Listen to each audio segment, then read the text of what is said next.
Hey,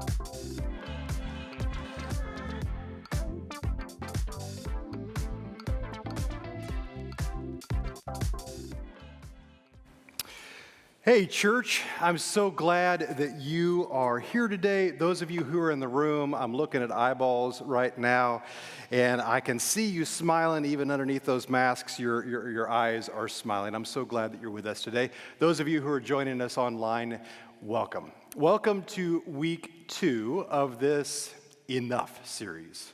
We're asking the question each week, is Jesus enough to cover over fill in the blank? Is he enough for my, and we're discovering that whatever the question is, whatever is in that blank, Jesus is enough for.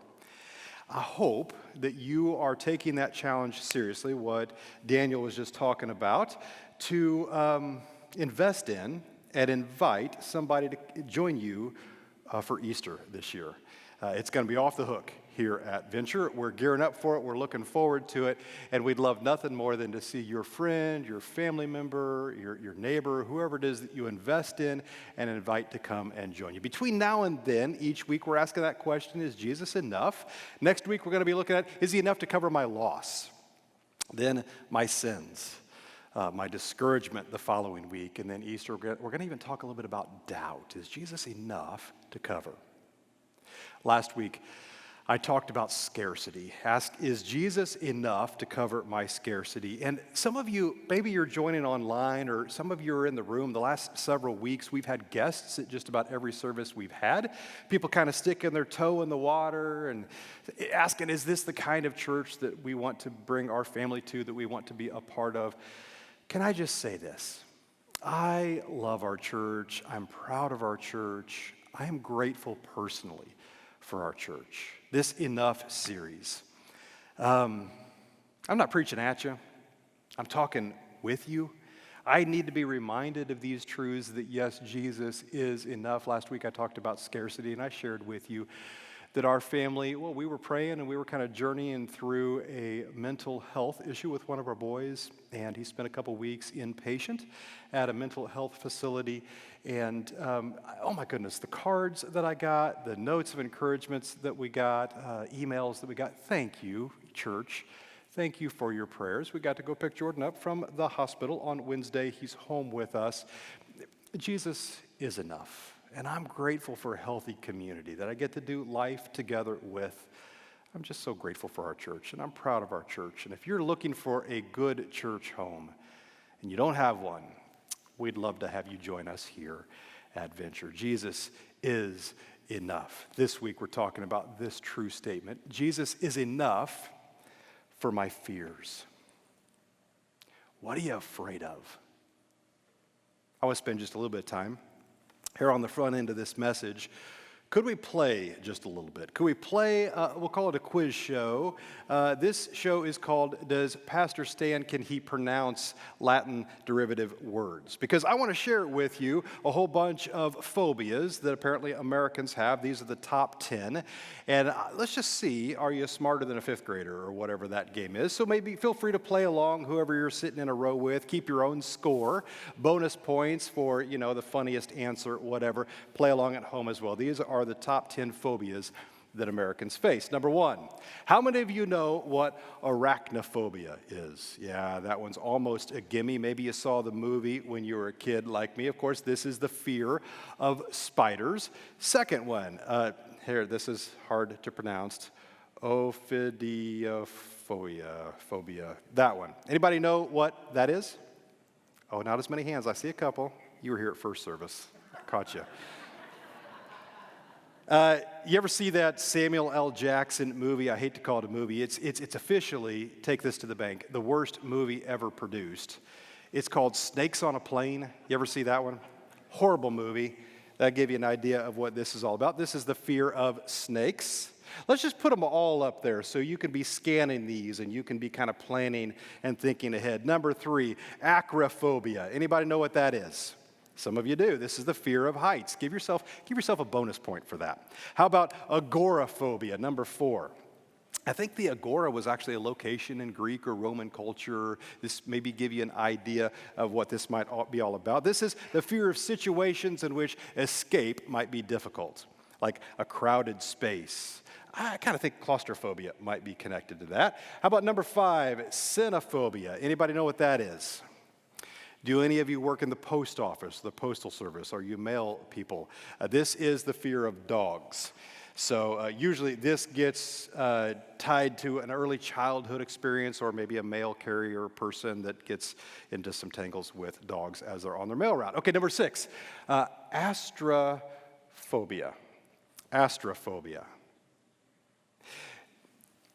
The disciples of Jesus, as we're going to discover here in just a few minutes, they had legitimate reasons to have this phobia because this is the fear of thunder and lightning.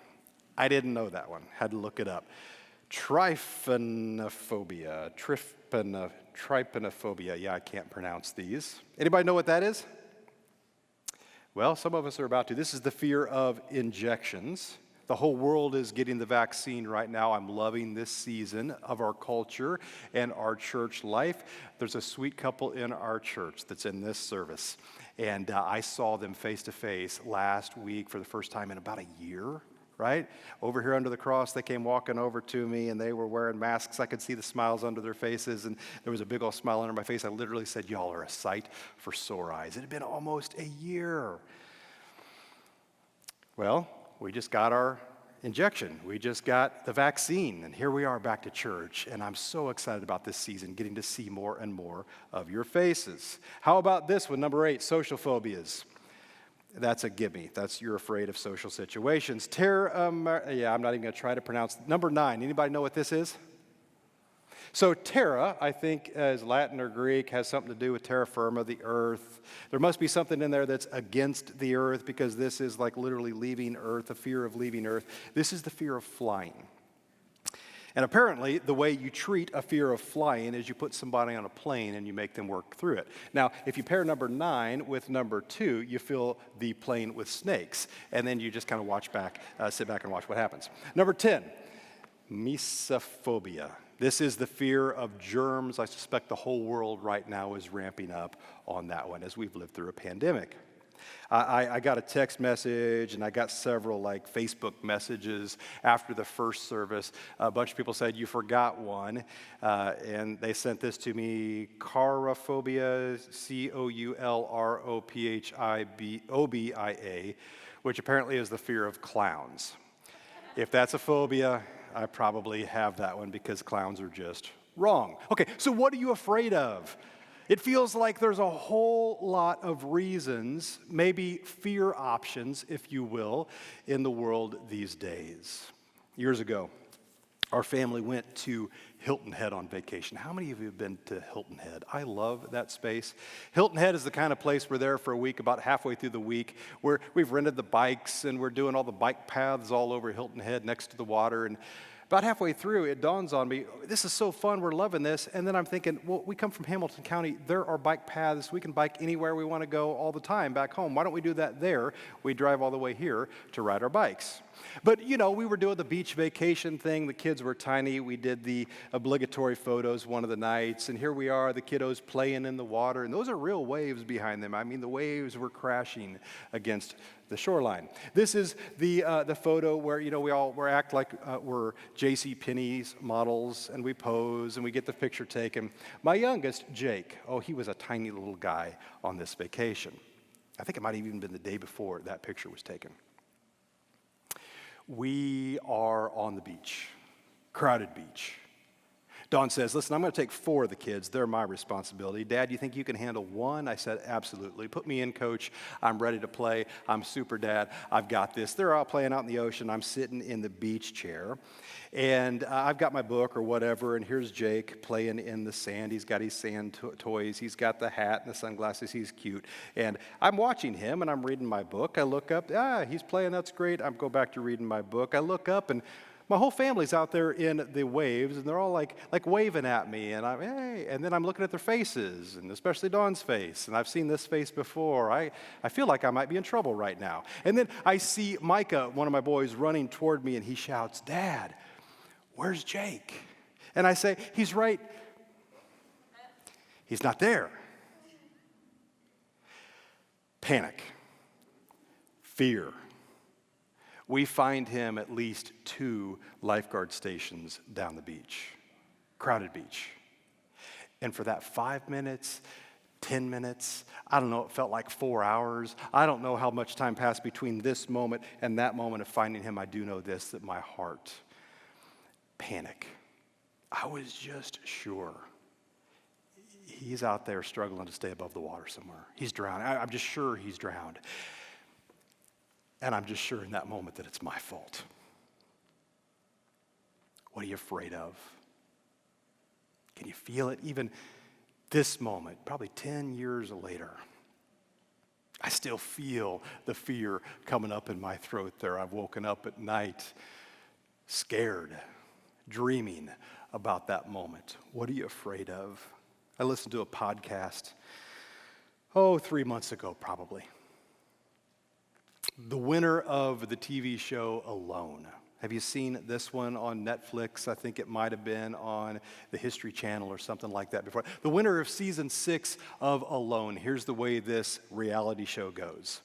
They drop people out in the Arctic, right? Like way up north in Canada. And you show up with like maybe 10 items that are survival gear kind of things. Like maybe you bring a bow and arrow, maybe you bring a knife. You're probably going to bring a pan to cook with. But you've got nothing but the clothes on your back and these necessities, and you've got no food. Your job is to find all that stuff. Food, shelter, create that, clothing, you just have what you're wearing on your back. I mean, you do this, and the one that outlasts gets some kind of a prize. Well, the winner of this, in this interview, he's talking about what this was all about. And as he was talking about how this moment of laying in his shelter between 3 a.m. and 6 a.m., St. John of the Cross, one of the early Christian mystics, talked about that time period at night as the dark night of the soul, when your brain just starts to spin a little bit out of control. And he talked about his experience. He talked about how he was able to shoot a moose.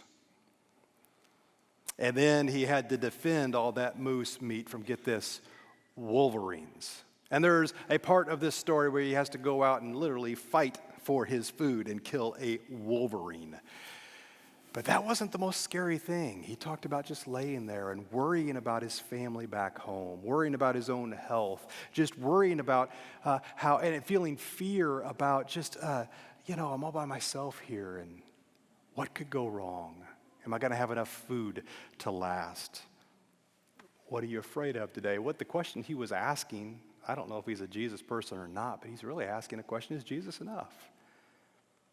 If I've got food and shelter and clothing, is he enough to cover my fears? If you're taking notes today, and I sure hope you are, there are some truths about fear that we want to explore today, and I wonder just maybe if you're wrestling with fear, these would be the kind of notes you want to pull out later this week or a week or two from now and just scan through these true statements. Here's one.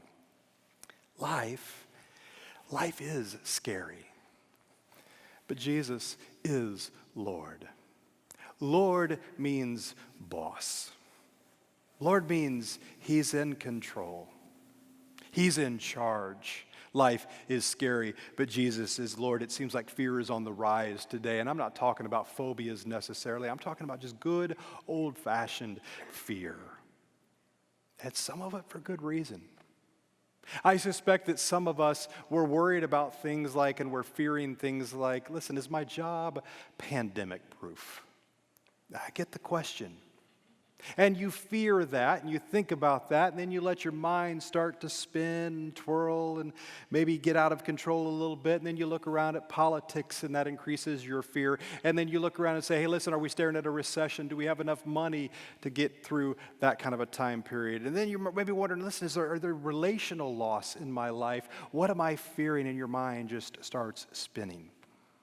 And then you start asking questions like, is this weird season, like, has this affected me? Like in profound ways, has this changed me? Or then if you're a parent, you start asking questions like, how has this changed my kids?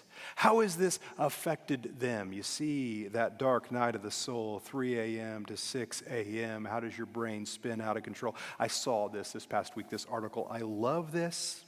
I love this. If you're asking the question that we just talked about with your kids, listen to this truth. God tells us over 300 times in the Bible not to fear. He has a plan, and he's still in charge. You can trust him in that.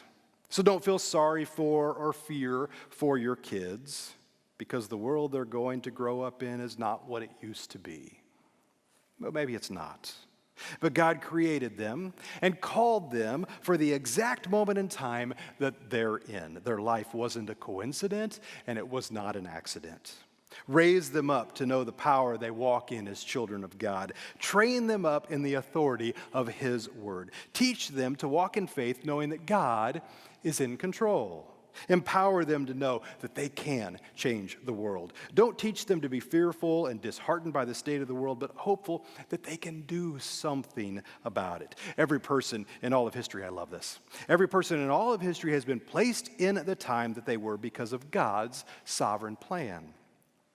He, God, knew Daniel could handle the lion's den. He knew David could handle Goliath. He knew Esther could handle Haman. He knew Peter could handle persecution. He knows that your child can handle whatever challenge they face in their life. He created them specifically for it. Don't be scared for your children, but be honored that God chose you to parent the generation that is facing the biggest challenges of our lifetime. Rise up to the challenges. Raise up Daniel's, David's, Esther's, and Peter's. God isn't scratching his head wondering what he's going to do with this mess of a world. He has an army he's raising up to drive back the darkness and to make himself known all over the earth. Don't let your fear steal the greatness God placed in them. I know it's hard to imagine them as anything besides our sweet little babies. And we just want to protect them from anything that could be hard on them. But they were born for such a time as this. I love that. I love everything about that. Life is scary, but Jesus is Lord. Jesus is enough to cover over even my fears. If you're taking notes, write this down. Fear is real. Don't deny it, it is real, but Jesus is peace. Oh, long before he was born, he was prophesied to be our Prince of Peace. Jesus is peace, and that's exactly what you need when you're staring fear in the eyeballs. There's a reason why a whole bunch of Bible verses begin with fear not. Because fear, it's real. We have to acknowledge it. But could we take just a moment? And could we just take that fear, whatever it is, whatever you're facing this week, whatever your fear that you're wrestling through, just take that thing, visualize it, put it up here in the forefront of your mind. And then right now where you're sitting, if you trust the person next to you not to do something weird in this moment, you might even want to just close your eyes. If you're at home, you might want to do the same thing and just let God's promises through Scripture just wash over you. And see how when God's promises surround that fear, just see what could happen. Because the world can be a scary place, but Scripture reminds us that we have every reason to trust in God. So let's just look at these passages. Here's 2 Timothy chapter 1, verse 7. For God gave us a spirit, not of fear, but of power and love and self-control. Look at this passage. Psalm 56, verse 3. David wrote this psalm. When I am afraid, I put my trust in you. David knew what it was like to face his fears. David knew what it was like to care for a flock of sheep. He knew what it was like to wake up between 3 a.m. and 6 a.m. in the morning. That dark night of the soul moment when life feels the darkest. He knew what it was like to kind of like take care of the sheep in the face of an Asiatic tiger or an African lion. Those existed in the Holy Land in his day and age. But he wrote this verse. He wrote this. If you look it up in your Bible and you read the heading above that, literally it'll say this. If you have the NIV Study Bible, it's going to say he wrote this when the Philistines had seized him in Gath. These sworn enemies of David, this race of giants. And in their capital city, this is where he is when he writes these words, when I'm afraid. I bet he was. I put my trust in you. Isaiah chapter 43 puts it this way. But now, this is what the Lord says. He who created you, O Jacob, he who formed you, O Israel, fear not. For I've redeemed you. I've called you by name. You're mine. When you pass through the waters, I will be with you, and through the rivers, they shall not overwhelm you. When you walk through fire, you shall not be burned, and the flame shall not consume you. Isaiah is saying, listen, I know there's things that you're afraid of. I know the Assyrians are just like breathing down your necks. There's a reason to be afraid. But Isaiah is pointing backwards so that they can look forward. He's referencing historical moments that have happened here. God was faithful then. God will be faithful now. Jesus has peace to offer. Do you have some giants that are facing you? Oh, the nation of Israel had that on the edge of the Holy Land as they were staring in. They'd sent spies in to kind of look around and see what was awaiting them, and they found giants living there. Maybe you have some giants that you're facing this week. This is what God said to Joshua and through Joshua to the people. Be strong and courageous. Do not fear or be in dread of them, for it is the Lord your God who goes with you. He will not leave you. He will not forsake you. That might be the most encouraging passage when you're staring at fears. Psalm 34 puts it this way, I sought the Lord and he answered me and delivered me from all my fears. Those who look to him are radiant, their faces shall never be ashamed. This poor man cried, this is David saying, I'm the poor man. And the Lord heard him and saved him out of all of his troubles. Jesus puts it this way, which of you, by being anxious, can add a single hour to his span of life? If then you're not able to do as small a thing as that, why are you anxious about the rest? By the way, anxiety is simply fear stretched out and felt again over and over and over. Paul puts it this way. He had reason to be anxious, writing from a Roman jail cell. He says this in Philippians 4, let your reasonableness be known to everyone. The Lord is at hand.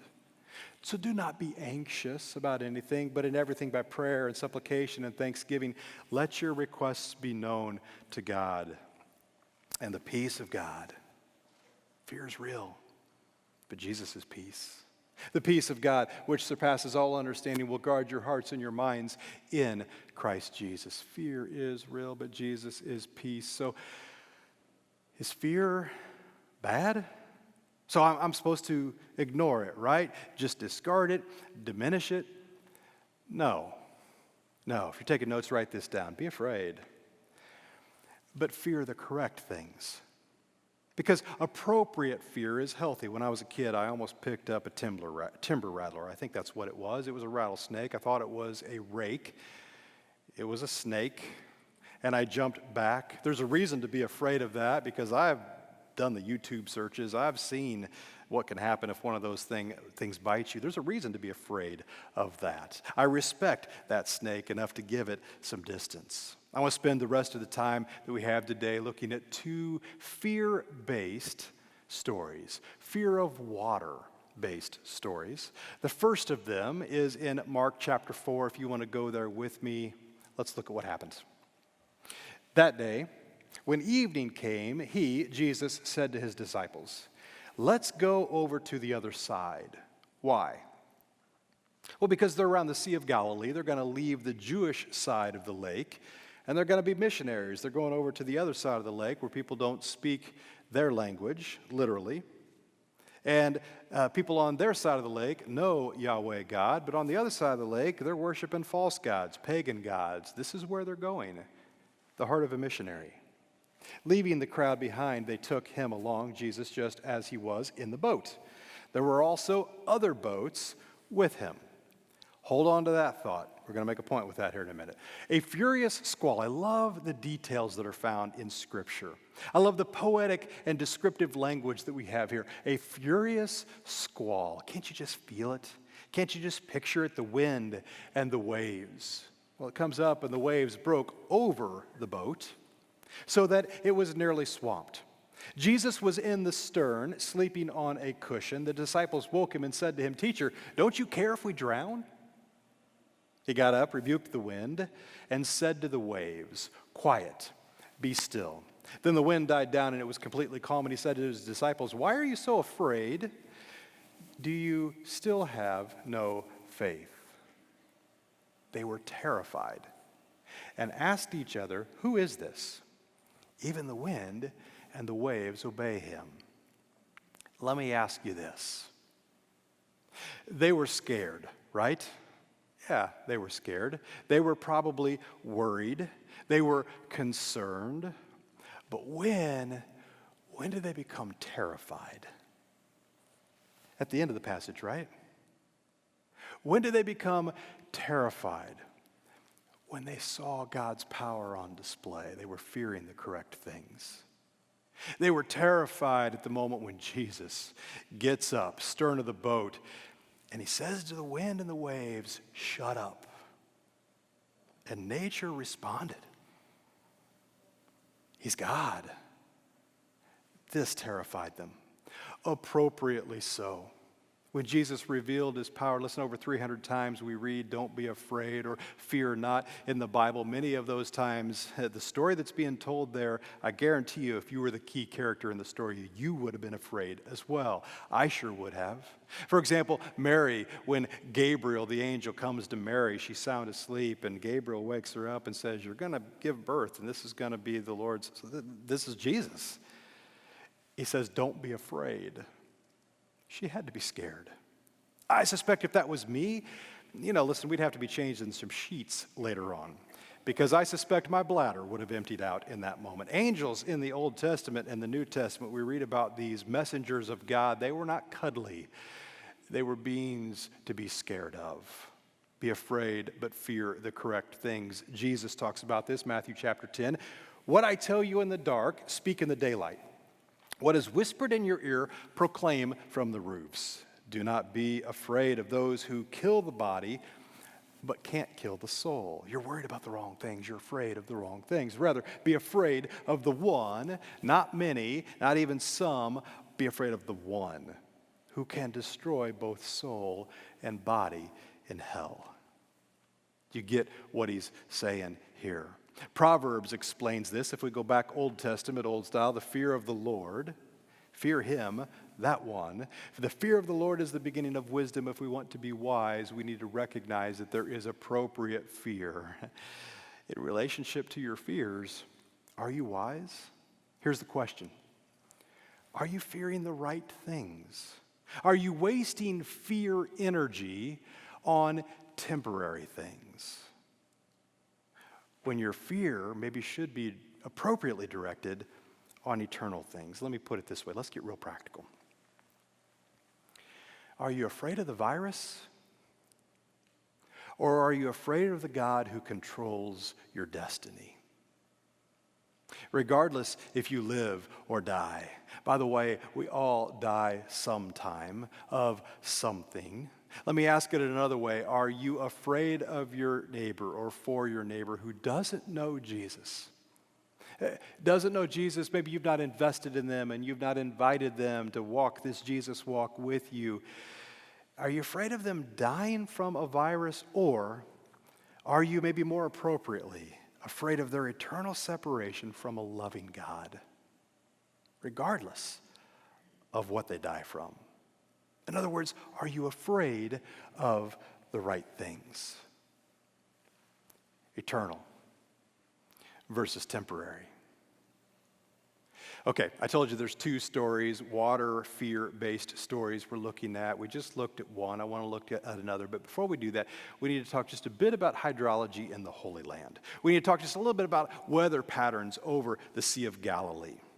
I've got some pictures to show you to illustrate this. This is a picture that I took, and I bet you can discern if you look. Here's the water line of the Sea of Galilee.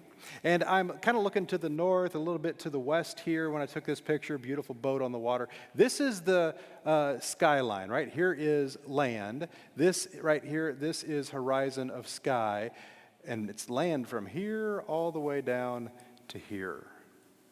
You see, the Sea of Galilee is in a basin, and it is literally the perfect ingredients for the perfect storm. You've got the Mediterranean Sea over here, and you've got mountains on this side of the Sea of Galilee that raise to, like 1,500 feet above sea level. And then you've got the Golden Heights over here, goes up to like 2,500 feet above sea level. Then you've got the Sea of Galilee itself. Next picture will prove it. This is a super cheap watch I bought from Amazon. And I don't know if you can trust the altimeter, but it says it's minus 712 feet. Yeah, it's about 700 feet below sea level. And there's something about that depression, and as wind and air that has water, moisture in it comes over those mountains, and something about that depression, it's the perfect ingredients for the perfect storm. And they've happened multiple times throughout history. Including sometime in the 1st century. There is a museum right next to the Sea of Galilee. I've been there a couple of times. They discovered a boat in 1986. They call it the Jesus boat, or the Sea of Galilee boat. The water level went down. There was a drought, and they noticed this down there. Some fishermen found it, and then the archaeologists came in, and they brought it up, and then they started studying it and seeing what kind of trees, what kind of wood species were growing next to the lake in the time of Jesus. Why the time of Jesus? Well, they radio dated it or carbon dated it or whatever they do. They can't pinpoint it, but they can go 40 years plus or minus the time that Jesus was born. So those other boats that were referenced in the story we just read, you might be looking at one of them. It's probably not the boat that Jesus was in, but it's probably similar to what he would have been in that story and the next. A very simple vessel. This is a model to illustrate what it probably would have looked like. Pretty cool. If you're taking notes, write this down. Jesus brings courage. Jesus brings courage. Let's see how this happens. This is Matthew chapter 14. Just follow along with me if you want to go there. I'm in verse 22 immediately. Jesus made the disciples get into the boat and go on ahead of him to the other side while he dismissed the crowd. Different time, different story, probably launching from the same side of the lake.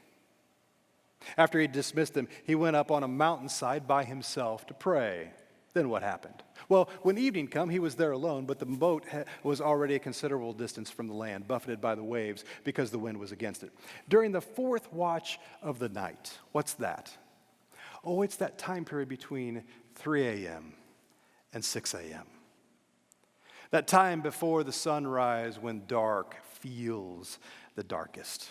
In those moments, like St. John of the Cross talked about when you experience the dark night of the soul, this is the time this happened. Jesus went out to them walking on the lake. Not walking near the lake, not walking next to the lake, walking on the lake. When the disciples saw him walking on the lake, they were terrified.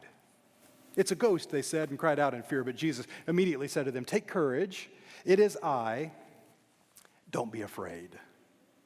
"Lord, if it's you," Peter replied, Tell me to come to you on the water." "Come." Then Peter got down out of the boat, walked on the water, and came toward Jesus. But when he saw the wind, he was afraid and began to sink, crying out, "Lord, save me." Immediately Jesus reached out his hand and caught him. "You have little faith," he said, "why did you doubt?" And when they climbed into the boat, the wind died down. Then those who were in the boat worshiped him, saying, "Truly, you are the Son of God." Then what happened? When they had crossed over, they landed at Gennesaret. This is the other side of the lake. They don't speak the Jewish language. They speak Greek. They're not following Yahweh God. And when the men of that place recognized Jesus, they sent word to all the surrounding country. People brought all their sick to him and begged him to let the sick just touch the edge of his cloak, and all who touched him were healed. Yeah, he could walk on water. This is God. He's worthy of worship. Now, just real quick, let me make some observations about this passage as we try to apply this today. Number one, Jesus acknowledged fear. This was a legitimate fear. By the way, Peter was no water sissy. He grew up next to the water. Actually, I've been to what archaeologists believe to be his house. There's reasons they believe that's his house, good archaeological reasons why they believe that that's his house. Jesus would have spent time there. If you grew up playing baseball, you could pick up a rock next to his house, and you probably could throw that rock and hit the Sea of Galilee. That's how close he grew up next to the water. He was no water sissy. Jesus acknowledged fear. Here's the question. Do you acknowledge your fears? Step one, admit the issue. Step one, I'm afraid. Own it. Name your fears. Invite Jesus then to deal with them. Because here's the second observation. Faith and fear are linked. Here's the passage. He said, "You of little faith, why did you doubt?" Faith and fear are linked. Here's the question. Are you allowing fears in your life today to cripple your faith? Is your faith being hurt because of your fear? Well, note this. Peter asked Jesus to command him to face his fear. Don't miss this. This is pretty important information right here. Are you paralyzed in your fear? Do you feel like I can't even take a proactive step towards dealing with that fear? Well, do what Peter did, right? He asked Jesus to command him. Check this out. "Lord, if it's you," Peter replied, "tell me. Tell me to come to you on the water." In other words, command me. This word here, this language here, this isn't subtle. He's not saying nudge me. He's not saying push me toward it. He's saying command me, because if you tell me to do it, you're Lord of my life. That's what I need to get over this fear, because I'm terrified to take this next step. Here's the question. What fear should you invite Jesus to command you to face? In other words, I don't want to do it, but Lord, if you tell me to do it, then I will. Then check this out. Peter actually stepped out of the boat. Peter gets a bad rep, right? He took his eyes off Jesus and then he started to fall, but all the while, he's out on the water. And 11 of his buddies are left quaking in their shoes back in the boat. Peter took a step of faith. He stepped into his fears out on the water. Here's the question. What is God calling you to step out of the boat with today? Don't stay in the boat. Step out in faith. I read a recent article from Psychology Today that was published not too long ago. These are the top 10 fears that hold people back in life. Look at them. Does one of those resonate with where you're at today? That you're struggling with? Maybe it's the fear of change. Oh my goodness, we've lived through a lot of it. Maybe it's a fear of loneliness. By the way, if you're wrestling with that one, don't step out of the boat. If you're lonely, we've been launching these SOAP studies. This last week we had a whole bunch of them happening, and a whole bunch of you have stepped into that. If you're feeling lonely, step out of the boat. Step into acknowledging that fear and going after it. Look at these. Pick one. Does one of these top 10 things that actually hurt people in their fear? Do something about it. Might I suggest that you have an action step to take here based on what we just looked at? First of all, as you pick your poison, number one, acknowledge it. Number two, replace it with faith. And then maybe ask Jesus to command you. And then follow him in obedience. Step out of the boat and deal with that fear. I'm going to invite our worship team to come out right now. As they do that, can I just leave you with this last thought? Don't let fear steal your joy. I told you a story earlier about a trip to the ocean, and I was scared.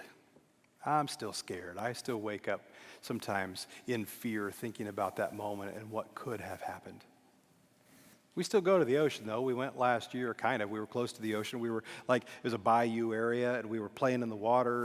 And the next day, the guy who lived there was telling me that, just a couple days ago, we had like a 10 or 12-foot gator come swimming right past this dock that you were just jumping off of. Oh, that's interesting. And then I'm watching the kids jump back in, and I jump back in with them. I mean, I don't want to live in fear because I don't want to let fear steal my joy. That story I told you about that Hilton Head vacation. I remember that, but that's not the strongest memory for me of that trip. One of the mornings I was out walking next to the water. The kids were still back in the condo asleep. And a baby shark, I kid you not, it comes out of the water right at my feet. I'm walking next to the surf. And I could tell this shark is not doing well. I think it was dying, right? I picked it up. I thought my choices are to throw it out back into the water. It might die anyway, or I could do what any good father should do. I pick it up, and I take it back to the condo. So when the kids wake up, we've got something to play with, a shark out of the ocean.